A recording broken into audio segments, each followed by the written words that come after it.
Karol Głębocki, nauczyciel historii i wiedzy o społeczeństwie w Wysokiem Mazowieckiem oraz edukator w Izbie Ziemi Wysokomazowieckiej. Od blisko 15 lat działa na rzecz ocalenia śladów kultury i obecności Żydów. Oprócz edukacji o polsko-żydowskiej historii miasta, angażuje swoich uczniów w prace porządkowe na lokalnym cmentarzu żydowskim. Znajdujemy się w miejscu, gdzie tak naprawdę zaczęła się moja podróż, przygoda z kulturą żydowską. Jeszcze jako młody chłopak pamiętam to miejsce, które nie przypominało cmentarza, a przypominało bardziej las. Zresztą lokalsi tutejsi mówili na to lasek żydowski.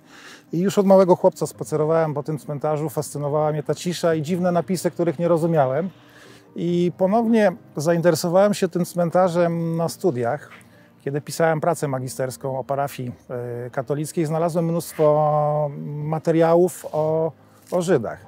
Rok później zostałem nauczycielem i już od 16 lat zacząłem o tym głośno tutaj mówić. Chyba jako pierwsza osoba w tym mieście po wojnie tak otwarcie, że tutaj byli Żydzi. Zacząłem dopominać się o pamięć. Starałem się przypomnieć, że Żydzi od drugiej połowy XIX wieku stanowili większość mieszkańców tego miasteczka, przyczyniając się do jego rozwoju gospodarczego, kulturalnego, o czym niestety nie wszyscy chcieli pamiętać.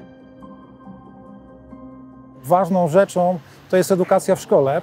Pracuję w Centrum Kształcenia Zawodowego, to jest technikum i branżowa szkoła. I bardzo dużą rolę na swoich lekcjach historii społeczeństwa, a także wiedzy o społeczeństwie przykładam do przekazywania tej historii. Ja w ogóle staram się uczyć historii poprzez historię lokalną, bo to ma najlepszy wpływ na młodzież. To, co mogą przeczytać w podręczniku, staram się im pokazać, że to się działo tu, w konkretnym, prawda, miejscu, że tu również byli Żydzi, tu również było getto.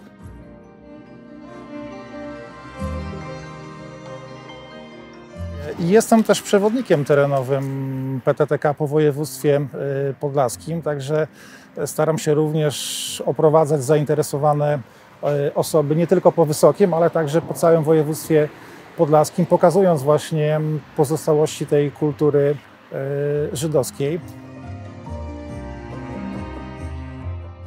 W związku z tym, że mieszkam w Białymstoku, również włączyłem się w tamtejsze działania. Włączyłem się w projekt Społeczne Muzeum Żydów Białegostoku, gdzie publikuję materiały na stronie internetowej, ale także przygotowałem w tym roku, byłem współautorem wystawy o białostockich sztetlach w ramach wydarzenia upamiętniającego 77.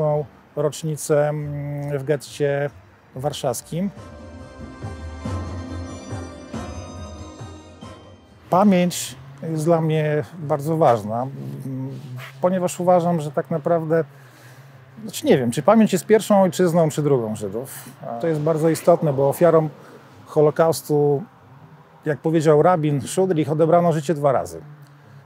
Pierwszy raz, kiedy pozbawiono ich ciał życia, i drugi raz, kiedy odebrano im pamięć. Nie możemy zbudować lepszej przyszłości, jeśli nie poznamy przeszłości. Nie możemy żyć tylko teraźniejszością. To nas kształtuje i to chcę właśnie pokazać swoim uczniom.